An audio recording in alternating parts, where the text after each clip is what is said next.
My name is Marge Bance. I am a spiritual life coach, spiritual medium, angel reader, but today I'm joining you on behalf of Tumblestones to Go, introducing you to their new kit, Crystals for Self-Love and Self-Acceptance. In today's world, especially as women, it is so important that we love ourselves. We give so much of ourselves away in an attempt to get love from others or just acceptance from others or any sort of attention from others.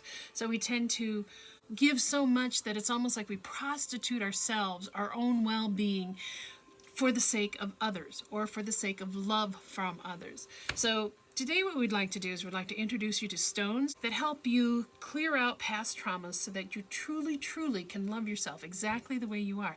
You can accept yourself exactly the way you are, and you can tell yourself, I am enough. I am loved. I am perfect just the way I am, even with our imperfections, because we are hardest on ourselves. So what I'd like to do today is talk to you about the stones to bring in more self-love, okay? To accept ourselves exactly the way we are. So if you'll notice, your kit for self-love has a point right here. This point is actually going to face you. Points are actually a sacred symbol in sacred geometry. It represents the beginning of something, or this is exactly where I'm at right now. Lines represent this is the direction I want to go. And here again, this one has points up here representing this is sort of like my destination. This is where I want to go, and I'm hoping to achieve this. So you'll notice this has points and lines on it. You'll also notice that this crystal grid has swirls. Swirls in sacred geometry represent bringing energy in from the universe, working it, spiraling it into our own energy centers, okay? So you'll notice these individual spirals here. We're going to place stones on those. You'll also notice this symbol right here. This is actually called the Celtic Triskel. It has 3 swirling arms, which represent Father, Son, Holy Ghost. It can also represent Mother, Father, Child, but it can also represent mind, body, spirit, okay? Either way, it's a tremendous tool for spiraling lots of energy in from the universe, bringing them in to your inner being, mind, body, soul, bringing harmony to the whole structure. So we're definitely going to put stones there as well. What I would recommend you do is take a moment to study your stones, study what they mean. The stone that represents where you're at now, I would recommend you place here. These stones are going to represent where you want to be, where you want to go.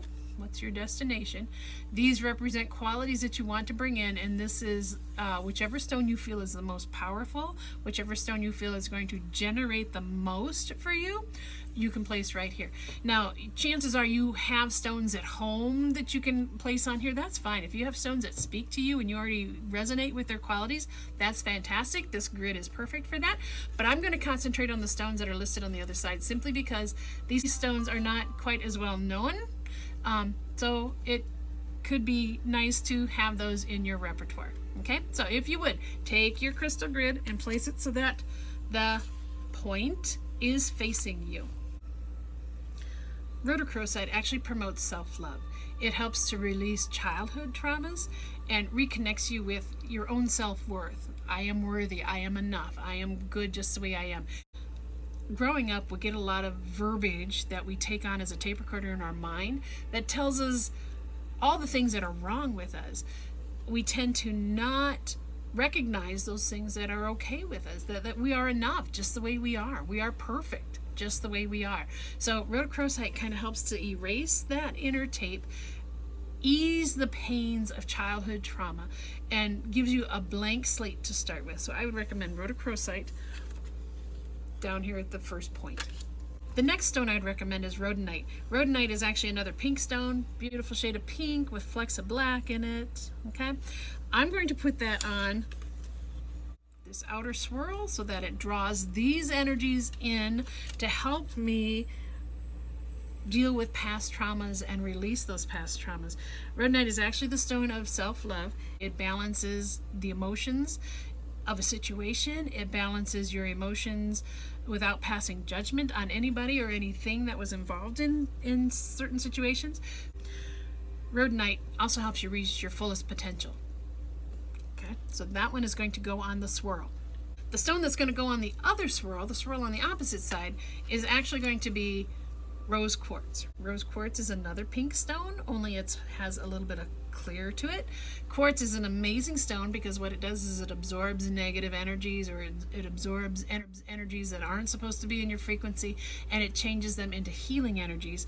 Rose quartz especially does that for your heart. What it does is it takes past hurts and transmutes them so that we can trust again, so that we can love again, so that we don't bring past hurts into our current relationship. It erases the feelings of being unlovable. It inspires you to see the beauty within yourself. It helps you to forgive others and to love again. I am now going to work on these points that follow the lines out. One point I'm going to put red jasper. Our red jasper stone is actually this really dark red stone. It helps to balance your root chakra. Now the root chakra is way down at the tip of your tailbone. It has to do with governing our how we feel supported in this lifetime, in this human experience. Do we have enough resources? It has to do with your survival resources. Do I have enough abundance? Do I have enough money? Do I have enough access to the resources to move forward in life? So red jasper actually like enriches that chakra and gives it strength, and it empowers you to love yourself regardless of the resources. So red jasper goes on one point. I'm working on the other point now. I am actually going to use the garnet, which is another red stone, but it is so dark red that it almost looks black. Garnet works to bring passion and serenity to any situation. It inspires love and devotion, and it balances any sort of emotional disharmony that you might be feeling.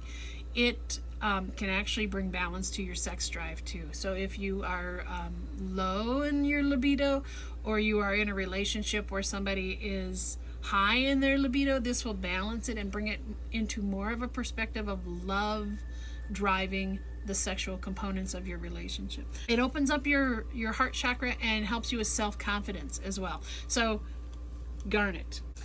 The final part of my grid is actually this part right here. It's called a triskel, and what it does is it represents the three components of the self, the mind, body, spirit, or everything in the universe combining in that sacred moment where it creates beautiful love. Love is the highest frequency in the universe. A total combination of all the energies in the universe would be a completely unconditional state of love. So my stone for that is going to be the jade. This is a form of white jade. It's actually called China jade. And what it does, it symbolizes serenity and purity, a higher vibration of harmony on all levels. It represents unconditional love and nurturing. It brings good luck to any friendship or relationship, longevity. It aids in releasing any sort of irritability that you might be experiencing, because relationships can be kind of scary, but it also helps you journey to who you really truly are and your purpose here on this planet. So my jade is actually going to make it in the very center of my triskel. So that's how you use this crystal grid of self-love and acceptance. You have stones at home, I recommend you go ahead and play with them on here. Go ahead and play with your crystal grid. Put this in a place where you feel vulnerable when you are addressing yourself, like maybe in front of the mirror, or where you put your makeup on, where you do your hair, because as women that seems to be the place where we are harshest on ourselves, and it's the place where we really should be most honoring, most accepting, most nurturing of ourselves. So experiment with your grid of self-love, self-acceptance, self-worth. Know that you are enough exactly the way you are. Know that the universe is supporting you on this journey of expanding your heart of self-acceptance. And namaste.